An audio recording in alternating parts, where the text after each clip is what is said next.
Hello everybody, in this video I'm going to count down 10 of my favourite game series that have unfortunately not yet received a sequel so far this generation, but absolutely need to. So without further ado, let's get to it. Number 10. Dead Space. Although Dead Space 3 left a bit of a sour taste in the mouth, there's no disputing that the Dead Space video games are some of the best horror titles to be found on the last generation consoles, with the second game in particular being one of my favourite games of all time. The series still has a huge number of fans, and even though sales of the latest entry were down on the first two, there are still many, including myself, pining to see a resolution to Isaac Clarke's story. Unfortunately, with developer Visceral Games working on an unannounced Star Wars project that is currently penned for a 2018 release, it looks unlikely that gamers will be able to stomp any necromorphs in the foreseeable future. Number 9. Metal Gear Rising. Metal Gear Rising was a game that helped me get through a tough time when I was sitting at home being an unemployed bum. In fact, at one point I became so obsessed with the game that I decided to attempt to finish the main campaign with an S rank on every level on the hardest difficulty setting, something that caused me to be glued to my TV screen for a week straight. Luckily for me, I decided to pick a pretty good game to become addicted to, with MGR being an amazing hack and slash experience. If you've ever played Metal Gear Solid 4 and thought about how cool it would be chopping up robots as Raiden, then this is the game for you. It has some incredible set pieces, and the soundtrack is so good it actually caused me to go out and purchase a physical copy. Please Platinum, give us a Metal Gear Rising sequel. Number 8. Alan Wake. When judging a game based on its narrative alone, there are few better out there than Alan Wake, an eerie horror game about the titular writer whose draft manuscript departure comes to life around him. Finding pages of his books scattered around the environment, and then reading through them, only to witness the events written on the page unfold before the player's eyes a few minutes later, is absolute genius. The gameplay that surrounds the lucid story is also pretty damn fun, with the game utilising light in a very innovative way. Enemies can only be damaged after their shield of darkness is destroyed, which requires the player to shine a torchlight on them before they can deliver a fatal blow. However, things aren't as easy as they seem, with the player needing to make sure that they don't drain their flashlight batteries completely, which can leave them open to attack. Alan Wake ends on a pretty big cliffhanger, and although I don't own an Xbox One, Alan Wake 2 would be the game that would make me want to purchase Microsoft's console. Number 7. Ristar. Launched worldwide back in February 1995, Ristar is an underrated gem that unfortunately hit stores towards the end of the Mega Drive's life, which as a result caused it to go sadly unnoticed by the masses. Those who did purchase the game however were in for a real treat, as they were able to experience a fantastic platforming journey through multiple gorgeous worlds controlling titular character Ristar. Ristar himself is a real joy to control, due to the character's unique gameplay mechanics, which consist of being able to stretch his arms in order to grab onto enemies and objects in the environment, as well as being able to swing around on switches in order to gain enough momentum to fly through the air like a shooting star. The game really is a gorgeous and charming little platformer, and I'm still holding out hope that one day Sega will decide it's worthy of a second chance. Number 6. Virtua Tennis Topspin Pong. Just a tennis game in general. The last 12 months have seen a handball, cricket and Tour de France game make their way onto current generation consoles. Now I know that when compared to the likes of football and basketball, the sport of tennis might not be anywhere as near as popular, but surely a new tennis game is more warranted than a yearly handball, cricket or Tour de France title. Well, it seems as if game developers and publishers alike disagree with me, because for some reason there hasn't been a console tennis game since 2012 when EA released Grand Slam Tennis 2. And you have to go even further back to 2011 for the last entries in the Virtua Tennis and Topspin series.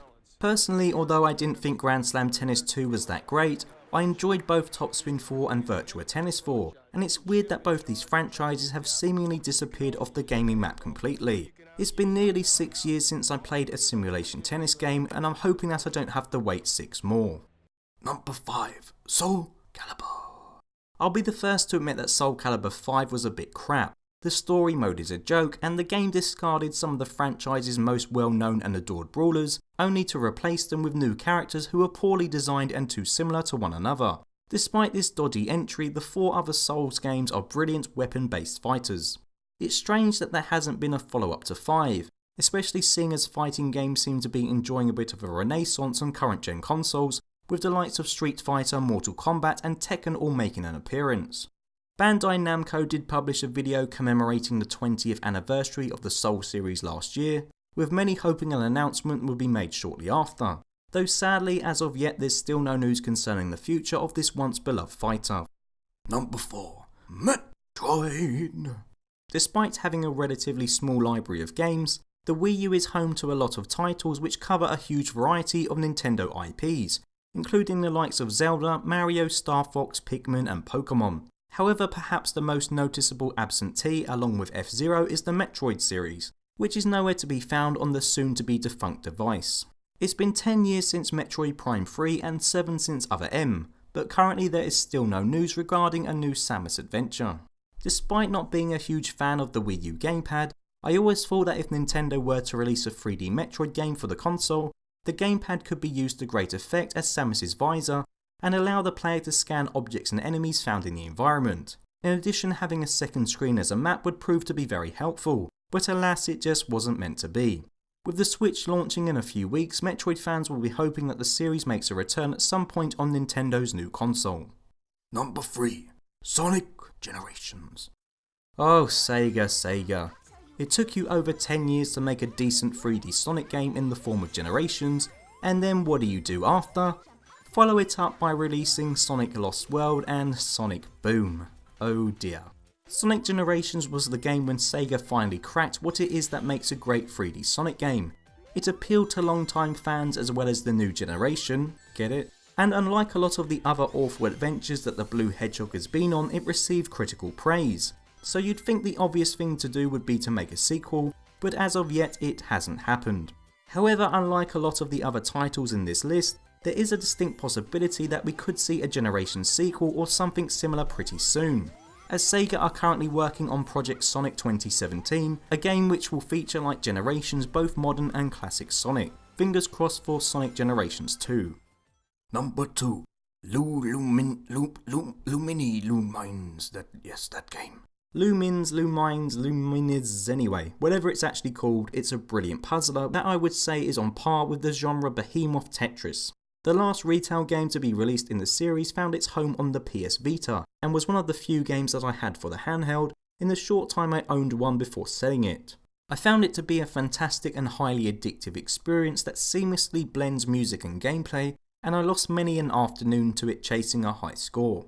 As much as I want to see a console follow-up to the sensational Vita outing, I can't really see it happening, due to the fact that in 2015 the rights to the series were acquired by Mobcast, and it breaks my heart to say it, but since then the game can only be found as a free-to-play game on mobile devices.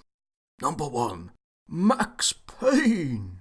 It was a tough choice between this and Bully as the last game to make the list. Both are great Rockstar products that I would love to see more of, and even though the last Max Payne game didn't come out that long ago when compared to Bully, I'd still rather play another game following the exploits of messed up Max instead. I think the reason why I'd prefer another Max Payne game is because it's just so different to all Rockstar's other titles. It's not set in an open world, there aren't cars to hijack or helicopters to fly.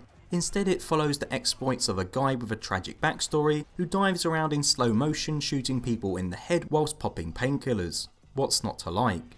I know there were some fans who disliked 3 when compared to the first 2, but as someone who has only played 3, all I can say is that I thought it was bloody good fun. I loved the South American setting and enjoyed the story for what it was. Hell, I even thought the online multiplayer was great, and I hardly ever play games online. Max Payne 3 is a great game, and I'd love to play Max Payne 4 this generation. So there you have it, there's 10 game series that I want to see sequels to this generation. Please let me know your thoughts on my list, and let me know if there's any games that you'd like to see that I missed out. As always, thank you for watching, and until next time, goodbye.